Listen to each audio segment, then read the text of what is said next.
राजेश ठाकर जी, क्या लगता है आपको, क्या किस तरह, किस रूप में मुकाबला कर सकता है विपक्ष मोदी जी का? देखिए, सबसे बड़ी दिक्कत ये है कि कांग्रेस जो है वो चुनाव में माहौल खड़ा कर सकती है, लेकिन स्लॉग ओवर में कांग्रेस हार जाती है। हमने गुजरात में भी पिछले 3 चुनाव में ये देखा है कि एक वातावरण बनता है, एक मुद्दा जो है वो सरकार के खिलाफ बड़ा होता जाता है। फिर आखिर के जो 5 या 7 दिन आते हैं और उसमें भारतीय जनता पार्टी जो अपनी ग्राउंड है वो सांप्रदायिकता का, उस पर जब चुनाव को खींच लेती है, तो कांग्रेस मुद्दों को छोड़कर उसको काउंटर करने में लग जाती है। और भारतीय जनता पार्टी हमेशा ये चाहती है कि कांग्रेस जो है वो ना बेरोजगारी की बात करे, ना महंगाई की बात करे। हम जो बात कर रहे हैं उसको, उनका तर्क सही हो, उनका विचार सही हो, कुछ भी हो, लेकिन वो ग्राउंड पे वो आ जाए। और जब कांग्रेस उस ग्राउंड पे चली जाती है, तो भारतीय जनता पार्टी बाजी मार लेती है। दूसरी चीज़ ये है कि हमारा देश जो है, वो व्यक्ति पूजक देश है। उसको हर सदी में एक अपना नायक चाहिए था। भारतीय जनता पार्टी ने जो है, वो एक अपना नायक दे दिया है। और अब प्यार जो है वो अंधा होता है। जब आप किसी से मोहब्बत करने लगते हो, तो फिर उसकी बुराई, उसकी गलतियाँ, वो सारी चीज़ों से मोहब्बत करने लगते हो। ये छत्तीसगढ़, मध्य प्रदेश, राजस्थान में कांग्रेस का वोट शेयर जो है वो घटा नहीं है बहुत, लेकिन भारतीय जनता पार्टी का वोट शेयर बढ़ गया है। तो ऐसा क्यों हुआ? क्योंकि जो नए मतदाता है, जो वो 18 साल वाले मतदाता है, उसको एड्रेस करने के लिए, उसको आकर्षित करने के लिए जो करना चाहिए विपक्ष को, और एक जो है, एक ऐसा चेहरा बना के लोगों के सामने पेश करना चाहिए। हो सकता है कि वो राष्ट्रीय लेवल पर नरेंद्र मोदी के मुकाबले में आप खड़ा नहीं करो, लेकिन हर क्षेत्र के अंदर एक हीरो आप जब पैदा कर दोगे, आपने कर्नाटक में वो करके दिखाया, आपने तेलंगाना में वो करके दिखाया, दिल्ली के अंदर आप करके वो सफल हुए, पंजाब में आप सफल हुए। तो ऐसा नहीं है कि नरेंद्र मोदी वो ब्रांड अजय है, लेकिन नरेंद्र मोदी की जो राजनीति हिंदी बेल्ट में और मध्य भारत में चलती है, उसको काउंटर करने के लिए आपके पास जिस प्रकार की शख्सियत चाहिए, जिस प्रकार का रिफॉर्म चाहिए, आइडियोलॉजिकल भी कंफ्यूजन शीतल जी ने बताया, बहुत ठीक बात है। आप भारत जोड़ो यात्रा लेकर निकलते हैं और बात करते हैं जाति और धर्म की राजनीति नहीं होनी चाहिए, और आपके ही जो कमलनाथ है, वो बाबा बागेश्वर के शरण में जाकर बैठते हैं। उनके पीछे राम मंदिर का वो पिक्चर लगा के राम राज की बात करते हैं। तो जब ये होता है, तो लोग फिर नकली हिंदू और असली हिंदू में, असली हिंदू जो है त्रिशूल बाँटने वाले, उनको ही वोट देंगे। तो आइडियोलॉजिकल भी जो है, वो पार्टी से एक मैसेज जाता है। भारतीय जनता पार्टी जिस प्रकार से अपना सोशल मीडिया चलाती है, उतनी डिसिप्लिन से जो विपक्ष है, वो सड़क पर अपनी नीति नहीं चला पाती। वहाँ पर सोशल मीडिया में एक मैसेज जो जाता है, उसको ना एडिट करे, ना फुल स्टॉप करे, उसी को आगे बढ़ाया जाता है। यहाँ पर जो है नो लोकतंत्र बचाने की बात ठीक है, लेकिन हर व्यक्ति जो लोकतांत्रिक हो जाएगा, अपनी व्यक्तिगत जो राय है, अपनी जो व्यक्तिगत नीति है, वो भी चुनाव के अंदर जो है, वो अमल करने लगेगा, तो फिर दिक्कत हो जाएगी। दूसरी चीज़ ये है कि इंडिया गठबंधन आपने बनाया, उसके बाद में कर्नाटक का चुनाव आया। दूसरे सारे जो दल थे कांग्रेस के अलावा, उनका कोई वहाँ पर स्टेक नहीं था। आप एक प्रयोग के रूप पर सारे जो इंडिया गठबंधन के नेता है, उनको कांग्रेस के मंच पर लाकर वहाँ पर कैनवासिंग करा सकते थे। मध्य प्रदेश, छत्तीसगढ़, राजस्थान के अंदर भी आप जब एक गठबंधन बना रहे हो, आप मैसेज ये दे रहे हो कि मोदी के खिलाफ संविधान को बचाने के लिए पूरे देश में एकजुट हो रहे हैं। जो राजनीतिक जो डिफरेंस है, मतभेद है, वो सारों को बुलाकर देश का बचाना है। तो हम ये जो इंडिया गठबंधन इंडिया को बचाने के लिए बना रहे हैं, और आप 6 महीने पहले एक दूसरे के सामने लड़ लोगे, तो जो विश्वास और अविश्वास का एक नरेशन खड़ा किया जाता है भारतीय जनता पार्टी के ओर से, उसको बल मिल जाएगा। वो बता देंगे कि देखो भाई, अभी 6 महीने पहले तो जो है अखिलेश और कांग्रेस एक दूसरे के साथ किस तरह की बातचीत कर रहे थे, ममता और कांग्रेस किस प्रकार की बात कर रहे थे। तो फिर वो जो सवाल हम छत्तीसगढ़, मध्य प्रदेश में कहते थे कि आपका मुख्यमंत्री कौन, यही सवाल लेके भारतीय जनता पार्टी पूरे देश में जाएगी। चलो बना दिया, मोदी के खिलाफ कौन? उन्होंने तो कह दिया है, मैं अकेला सब पे भारी। सब पे भारी यानी विपक्ष के भारी नहीं, जनता पर भी भारी। लेकिन जनता जो है, उनका जो भार है, वो अपने कंधे पे उठाने के लिए तैयार है। वो 12,000 रुपया उनका लेने के लिए तैयार है, 15,000 कांग्रेस का लेने के लिए तैयार नहीं है। तो एक जो भक्त होता है वो हर रोज मंदिर में जाता है, घंटी बजाता है अपने बच्चे की नौकरी के लिए, अपनी लड़की की शादी के लिए। उनको पता है कि यहाँ से जो है वो ऑर्डर आने वाला नहीं है नौकरी का, या यहाँ से जो है संबंध बनने वाला नहीं है, लेकिन उनको एक आशा रहती है कि यहाँ से कोई चमत्कार होगा। तो नरेंद्र मोदी ने अपना जो एक पिक्चर बनाया है, तो वो राह में बहुत ही 18 से 24 साल के जो भी लड़के हैं, वो चमत्कार की आशा में है कि यही एक आदमी है जो इस देश को बचा सकता है। और सारे मुद्दों पर जब सुरक्षा का मुद्दा उठा के ये लोग ले आते हैं, तो फिर दूसरे मुद्दे, भाई नौकरी होगी उसका क्या मतलब है? हमारे घर में अगर कोई घुस गया, हमारी बहन बेटियों को उठा के ले गया, तो उस नौकरी का हम क्या करेंगे? ये नैरेटिव जो है लोगों के बीच में चला जाता है।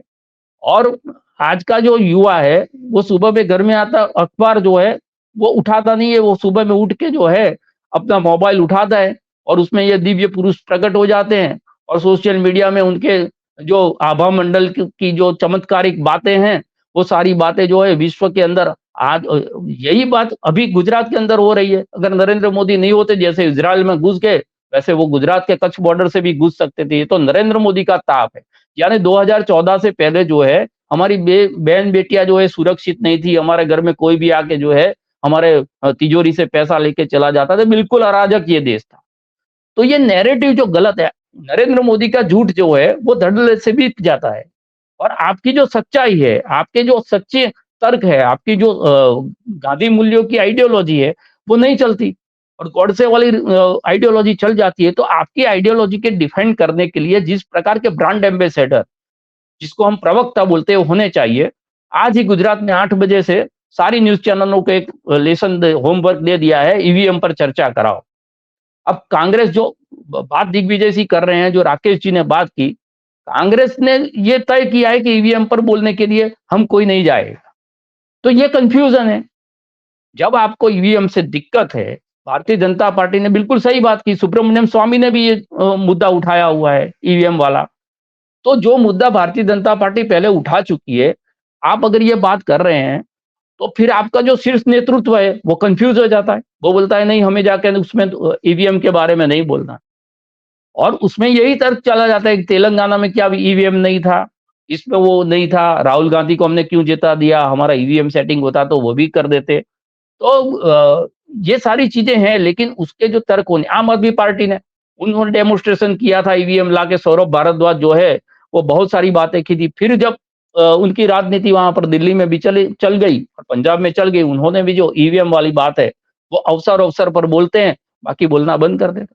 अगर आपको दिक्कत है, अगर आपको ये बात सही लगती है कि ईवीएम के अंदर कुछ हो सकता है, मैं गुजरात में भी बहुत ऐसी घटनाएं घटी थी कि जो इंडिपेंडेंट उम्मीदवार, कांग्रेस भाजपा को छोड़ दो, अपने विधानसभा लड़ रहा था, उनके गांव में उनको सिर्फ 7 वोट मिले, जबकि उनका जो परिवार है वो परिवार ही 16 आदमी का था। तो उनके परिवार के लोगों ने भी उसको वोट नहीं दिए। तो ऐसे बहुत सारे उदाहरण जो है वो चुनाव के बाद आते हैं। लेकिन अगर आप समझते हैं कि ये हो सकता है, तो आपके पास शाम पित्रोड़ा जैसा टेक्नोक्रेट है, आप हायर करो उन लोगों को, और एक बार जो है उसको साबित कर दो कि ये हो सकता है, उसका डेमोन्स्ट्रेशन हो, लाइव कर दो प्रेस करके, और उस पर टिके रहो। लेकिन जब दिग्विजय सिंह कहते हैं, तो कांग्रेस के बड़े नेता जो कहते हैं उसमें बोलने से वो मना कर देते हैं। तो ये जब होता है, तब पब्लिक के अंदर जो है क्लियर मैसेज नहीं जाता। और अगर 2024 को हम देखें, तो ये छत्तीसगढ़, मध्य प्रदेश, राजस्थान में अगर कांग्रेस जीत भी जाती, तो वहां पर मैक्सिमम सीट जो है कांग्रेस ने ली हुई थी, भारतीय जनता पार्टी ने ली थी, उसमें कोई गेन करने वाली बात नहीं थी। हमारे गुजरात में 26 में से 26 है, कितना भी ईवीएम सेटिंग कर दे वो 27 नहीं हो सकती। अब मध्य प्रदेश के अंदर जो उनके 29 में से 28 सीट है, ज्यादा से ज्यादा एक बढ़ सकती है। तो उनके पास जो 6 या 7 राज्य है जिसमें उन्होंने 95 या 100% का रिजल्ट लिया है, उसके अलावा जो शेष भारत है, उसके लिए एक रणनीति बनानी पड़ेगी सारे इंडिया गठबंधन के लोगों को बैठकर। और ये अपने-अपने जो ईगोस है, अपनी-अपनी राजनीतिक जमीन है, उसका चिंता किए बगैर, क्योंकि 2024 बिल्कुल सही कहा शीतल जी ने, 2024 के बाद मुझे नहीं लगता इनको ईडी या सीबीआई की जरूरत है। उसके बाद तो खुद अमित शाह चले जाएंगे राहुल गांधी के यहाँ, बोलेंगे चलो जेल में, न कोर्ट, न पुलिस, न न्याय तंत्र, कुछ भी नहीं। तो आपको इस राजनीति के अंदर आपका अस्तित्व भी बचाना है, कुछ तो स्वार्थीपना होना चाहिए अपने अंदर। लोकतंत्र छोड़ दो, अगर आपका अस्तित्व बचाना है, आपकी राजनीति बतानी है, आपका जो क्षेत्र है उसको बचाना है, तो भी आपको एक होना पड़ेगा। क्योंकि एक ऐसी शख्सियत के साथ मुकाबला कर रहे हैं जिसके पास पूरी जो है संसाधन है, उनके पास जो है पैसा है, उनके पास तंत्र का इस्तेमाल करना है, और सबसे बड़ी चीज़ है वो राजनीतिक निर्लज्जता है उनके पास। उस निर्लजता का मुकाबला करने के लिए आपको भी निर्लज होना पड़ेगा। मैं बार-बार कहता हूँ, मध्य प्रदेश में 15 महीने तक आप थे, व्यापम बहुत किया। कॉलर पकड़ के डाल दिया किसी भारतीय जनता पार्टी के नेता को जेल के अंदर। आपने कर्नाटक में 40% कमीशन, 40% कमीशन बहुत किया। कितने भारतीय जनता पार्टी के नेताओं को डाल दिया। अरे सच्चे हो या झूठे केस हो, आपके खिलाफ यही हो रहा है। तो सठम प्रति साठ्यम। आपका दुश्मन जिस प्रकार से आपसे लड़ रहा है, उस प्रकार से अगर आप नहीं लड़ोगे, तो मैं नहीं समझता कि आपको परिणाम मिलेगा। और फिर हार के यहाँ बैठकर हम चिंता कर रहे हैं, मुझे नहीं लगता कि कांग्रेस ने हारने के बाद जितना चिंतन मनन और ये सब हम कर रहे हैं, उतना भी किया होगा। मेरा गुजरात का तो मुझे अनुभव है। चुनाव खत्म, जब चुनाव आता है कांग्रेस आती है, चुनाव चला जाता है कांग्रेस चली जाती है। दिसंबर में हमारा चुनाव खत्म हो गया, उसके बाद गुजरात कांग्रेस ने एक भी कार्यक्रम सड़क पर नहीं दिया। अब आप सिर्फ चुनावी राजनीति करोगे एक ऐसी पार्टी के खिलाफ जो सोते जगते 365 दिन और 24 आवर्स सिर्फ अपने अंदर जो है वो चुनाव ही देखती है, वो सांस भी लेती है तो उसमें उसको सत्ता दिखाई देती है।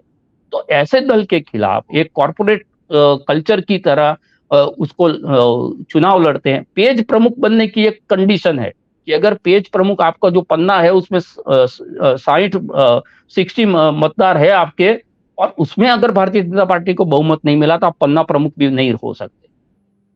आपका जो ब्लॉक है उस ब्लॉक के अंदर भारतीय जनता पार्टी अगर माइनस है तो आप काउंसिलर के चुनाव की जो टिकट है उसके भी दावेदार नहीं हो सकते।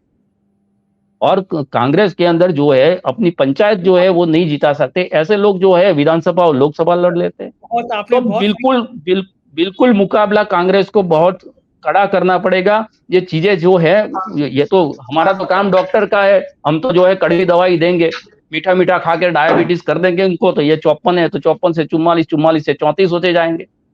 तो सही बात इनका है। जितना जो है हमारी चिंता में कांग्रेस हो भारतीय जनता पार्टी, उससे हमें कोई जो है दिक्कत नहीं है। इनका ठीक जितना है। जो है वो हमारी है नागरिकों के लिए, इस देश के संविधान के लोकतंत्र के लिए जितना जरूरी है, इसलिए इतना जो आक्रोश है हम यहाँ बिल्कुल। पर व्यक्त कर रहे हैं।